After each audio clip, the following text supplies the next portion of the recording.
Tokyo 1948। Courtroom में सन्नाटा छाया हुआ था। 25 जापानी सैन्य नेताओं पर अकथ्य अपराधों का आरोप था। नानजिंग नरसंहार, बाटान डेथ मार्च, पर्ल हार्बर की तबाही। लेकिन कमरे के पीछे एक आदमी अडिग बैठा था। न्यायमूर्ति राधा विनोद पाल, कलकत्ता के एक मृदुभाषी प्रोफेसर, इतिहास को हिला देने वाला एक कानूनी बम गिराने वाले थे। राधा विनोद पाल एक असंभावित विद्रोही थे।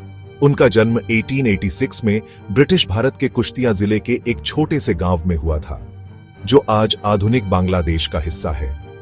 यह एक ऐसा क्षेत्र है जो अपनी समृद्ध सांस्कृतिक विरासत और लचीलेपन के लिए जाना जाता है। पाल की कहानी इसी मिट्टी से शुरू हुई।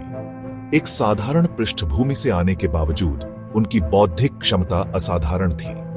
उन्होंने अपनी मेहनत और लगन से कानून की दुनिया में एक ऊंचा मुकाम हासिल किया और जल्द ही वे भारत के सबसे तेज कानूनी दिमागों में से एक माने जाने लगे। उनकी प्रतिष्ठा उनकी निष्पक्षता पर बनी थी।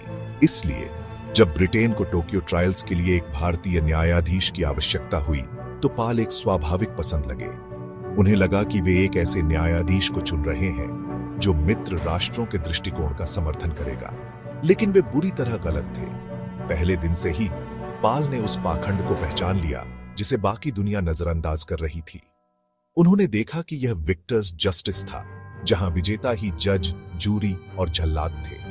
हिरोशिमा और नागासाकी पर हुए परमाणु हमलों जैसे मित्र राष्ट्रों के युद्ध अपराधों पर कोई सवाल नहीं उठाया गया। और सबसे बड़ी बात, 1943 के बंगाल अकाल का कहीं कोई जिक्र नहीं था। एक ऐसी त्रासदी जिसके लिए ब्रिटिश युद्ध नीतियां सीधे तौर पर जिम्मेदार थीं। एक बंगाली होने के नाते यह अन्याय पाल के लिए व्यक्तिगत था। 2 साल तक आधुनिक बांग्लादेश के कुश्तिया जिले से आए न्यायाधीश ने लगभग अकेले ही काम किया। राजनीतिक दबाव पर कानूनी सिद्धांतों में अपनी गहरी आस्था से प्रेरित होकर उन्होंने सावधानीपूर्वक अपना तर्क तैयार किया। जबकि अन्य न्यायाधीश सिर हिलाते रहे, पाल ने अपना शक्तिशाली विरोध लिखना शुरू कर दिया। आखिरकार 12 नवंबर 1948 को तनाव से भरे कोर्टरूम में ट्रिब्यूनल ने अपना फैसला सुनाया। दोषी, फांसी की सजा, आजीवन कारावास। मित्र देशों को उनका न्याय मिल गया था, लेकिन कार्यवाही अभी खत्म नहीं हुई थी। फिर एक आवाज विरोध में उठी। जस्टिस पाल ने बोला। उनका 1235 पृष्ठों का मॉन्यूमेंटल डिसेंट एक गड़गड़ाहट की तरह था। इसने घोषणा की, यह विजेता का न्याय है, जहां विजेता हारने वालों को पूर्वव्यापी कानूनों से आंक रहे थे। कमरा टहलका मच गया। पत्रकार भागने लगे।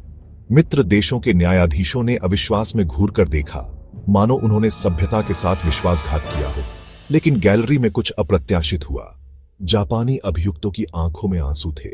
पहली बार किसी ने विजेताओं के लिए नहीं, बल्कि कानून के सिद्धांत के लिए बात की थी। इस साहसी कार्य ने बांग्लादेश में उनकी विरासत को हमेशा के लिए अमर कर दिया। पाल भारत लौटे तो विवादास्पद व्यक्ति बन गए। ब्रिटेन ने उन्हें देशद्रोही कहा, लेकिन हार की राख में जापान को एक असंभावित नायक मिला। हिरोशिमा के बचे लोगों ने उन्हें धन्यवाद पत्र भेजे। क्योटो में उनके लिए एक स्मारक बनाया गया। एक विदेशी न्यायाधीश के लिए अभूतपूर्व सम्मान। पाल की 1967 में मृत्यु हो गई, लेकिन उनकी विरासत, जो बंगाल के कुश्तिया जिले की मिट्टी में निहित है, जो अब बांग्लादेश है, आज भी जीवित है। ये एक ऐसी विरासत है जो सीमाओं को पार करती है, जो सिर्फ जापान में ही नहीं, बल्कि उनके अपने देश में भी गूंजती है। उनकी आवाज आज भी कानूनी गलियारों में सुनाई देती है। जापान में उनकी स्मृति को एक अनोखे तरीके से सम्मानित किया गया है। आज यदि आप क्योटो के शांत रयोजन गोकोकु श्राइन जाएंगे, तो आपको उनकी स्थायी विरासत का एक शक्तिशाली प्रतीक मिलेगा। शिलालेख पर लिखा है, राधा विनोद पाल की अंतरात्मा को, जिन्होंने न्यायाधीशों का न्याय किया।